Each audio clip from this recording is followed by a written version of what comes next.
देवलोक के ऐसे 11 प्रमुख श्राप जिन्होंने पूरे संसार को बदल दिया। आप देख रहे हैं द भक्ति।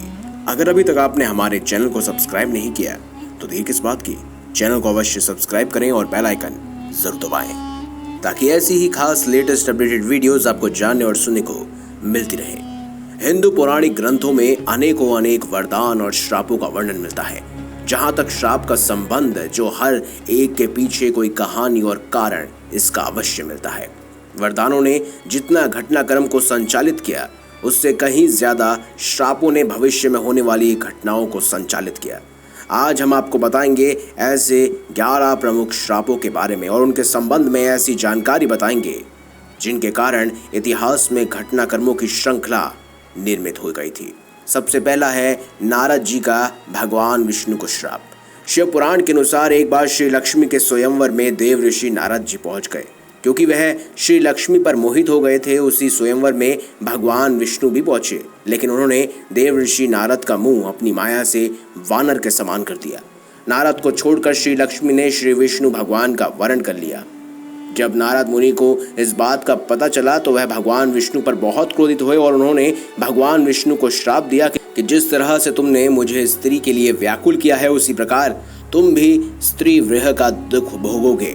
उनके श्राप के चलते भगवान विष्णु को श्री राम जी का अवतार लेना पड़ा और उन्होंने इस श्राप को पूरा किया। अगला है श्री राम को मिला हुआ श्राप। श्री राम जिन्हें भगवान विष्णु का 7वां अवतार माना जाता है, उन्हें एक अप्सरा द्वारा श्राप दिया गया था। वह अप्सरा बाली वानर की पत्नी थी। बाली को छल से मारा गया। ये जानकर उनकी पत्नी तारा ने श्री राम को कोसा और उन्हें एक श्राप दिया। श्राप के अनुसार भगवान राम अपनी पत्नी सीता को पाने के बाद जल्द ही खो देंगे।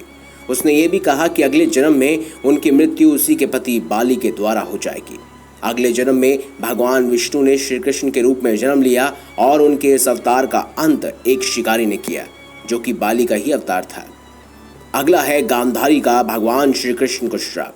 महाभारत के युद्ध के बाद जब भगवान श्री कृष्ण गांधारी को सांत्वना देने पहुंचे, अपने पुत्रों का विनाश देकर गांधारी ने श्री कृष्ण को श्राप दिया कि जिस प्रकार पांडव और कौरव आपसी फूट के कारण नष्ट हो गए, उसी प्रकार तुम्हारे बंधु और बंधुओं भी नष्ट हो जाएंगे। आज से 36 वर्ष बाद तुम अपने भाई बंधुओं और अपने पुत्रों का नाश करोगे और एक साधारण कारण से अनाथ की तरह मर जाओगे। अगला है शुक्राचार्य का राजा ययाति को श्राप। महाभारत के एक प्रसंग के अनुसार राजा ययाति का विवाह शुक्राचार्य की पुत्री देवयानी के साथ हुआ। देवयानी की शर्मिष्ठा नाम की एक दासी थी। एक बार जब ययाति और देवयानी बगीचे में घूम रहे थे, तब उसे पता चला कि शर्मिष्ठा के पुत्रों के पिता भी राजा ययाति ही है। तो वह क्रोधित होकर अपने पिता शुक्राचार्य के पास चली गई और उन्हें पूरी कहानी बताई। तब दैत्य गुरु शुक्राचार्य ने ययाति को तत्काल ही बूढ़े होने का श्राप दिया। बुढ़ापे में अब मृत्यु का डर सताने लगा तो उन्होंने अपने पुत्रों से उनकी उम्र मांगी। यदु को छोड़कर सभी ने अपनी अपनी कुछ उम्र पिता को दे दी। यदु ने नहीं देने पर उन्हें भी श्राप मिला। अगला है कद्रु का अपने पुत्रों को श्राप। महाभारत के अनुसार ऋषि कश्यप की कद्रु और विंता नामक 2 पत्नियां थीं। कद्रु सर्पों की माता थी और विंता गरुड़ की। एक बार कद्रु और विंता ने एक सफेद रंग का घोड़ा देखा और शर्त लगाई। विंता ने कहा कि यह घोड़ा पूरी तरह सफेद है और कद्रु ने कहा घोड़ा तो सफेद है लेकिन उसकी पूंछ काली है। कद्रु ने अपनी बात को सही साबित करने के लिए अपने सर्प पुत्रों से कहा कि तुम सभी सूक्ष्म रूप में जाकर घोड़े की पूंछ से चिपक जाओ, जिससे उसकी पूंछ काली दिखाई दे। मैं शर्त जीत जाऊंगी। कुछ सर्पों ने कद्रु की बात नहीं मानी। तब कद्रु ने अपने उन पुत्रों को श्राप दिया कि तुम सभी जन्मजय के सर्प यज्ञ में भस्म हो जाओगे। अगला है नंदी का श्री रावण को श्राप। वाल्मीकि रामायण के अनुसार एक बार रावण शंकर से मिलने कैलाश पर्वत पर गए। वहां उसने नंदी जी को देखकर उनके स्वरूप की हंसी उड़ाई और उन्हें वानर के समान मुख वाला कहा। तब नंदी जी ने रावण को श्राप दिया कि वानरों के कारण ही उसका सर्वनाश होगा। अगला है तुलसी का भगवान विष्णु को श्राप। शिव पुराण के अनुसार शंखचूर्ण नामक एक राक्षस था। उसकी पत्नी का नाम तुलसी था। तुलसी पतिव्रता थी, जिसके कारण देवता भी शंखचूर्ण का वध करने में असमर्थ थे। देवताओं के उद्धार के लिए भगवान विष्णु ने शंखचूर्ण का रूप लेकर तुलसी का शील भंग कर दिया। तब भगवान शंकर ने शंखचूर्ण का वध कर दिया। ये बात जब तुलसी को पता चली तो उसने भगवान विष्णु को पत्थर हो जाने का श्राप दिया। इसी श्राप के कारण भगवान विष्णु की पूजा शालिग्राम शिला के रूप में भी की जाती है। अगला है श्रृंगी ऋषि का परीक्षित को श्राप।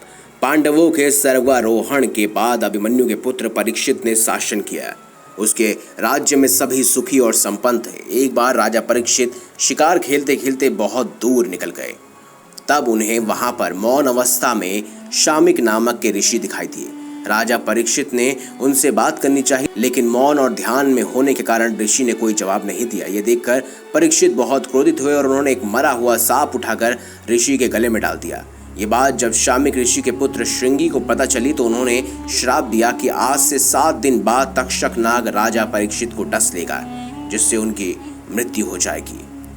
अगला है महर्षि वशिष्ठ का वसुओं को श्राप। महाभारत के अनुसार भीष्म पितामह पूर्व जन्म में 8 वसुओं में से एक थे।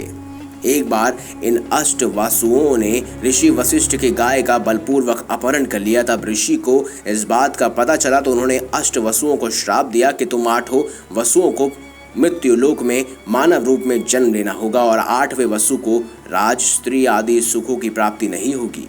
यही 8वें वसु भीष्म पितामह बने।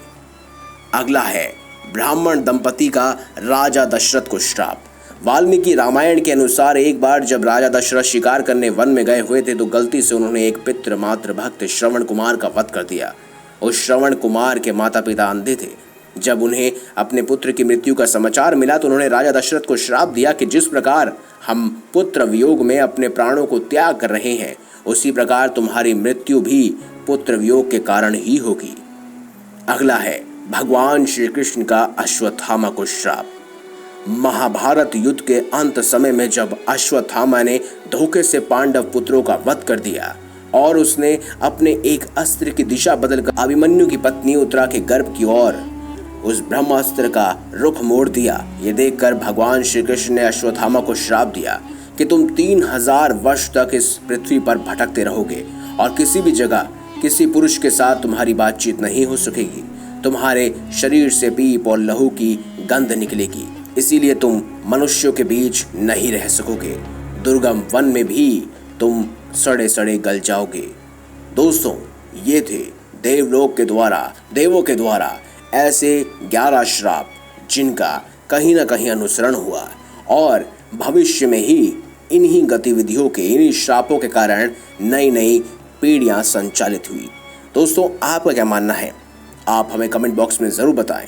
वीडियो अगर आपको अच्छी लगी है तो लाइक करें, चैनल को सब्सक्राइब करें। साथ ही दोस्तों, अभी हमारे चैनल को ज़्यादा से ज़्यादा शेयर भी करें और साथ ही इंस्टाग्राम पर जाकर द भक्ति को अवश्य फॉलो करें, क्योंकि वहाँ पर भी हम आपको ऐसी ही पौराणिक कथाओं से रूबरू करवाते हैं। आशा है आपको ये खास जानकारी, ये वीडियो अच्छी लगी होगी, तो लाइक कीजिए, चैनल को सब्सक्राइब कीजिए और ज़्यादा से ज़्यादा शेयर भी कीजिए। मिलेंगे अगली बार एक नई खास वीडियो के साथ। तब तक के लिए बहुत बहुत धन्यवाद। देखते रहिए द भक्ति, क्योंकि इसी में है असली शक्ति।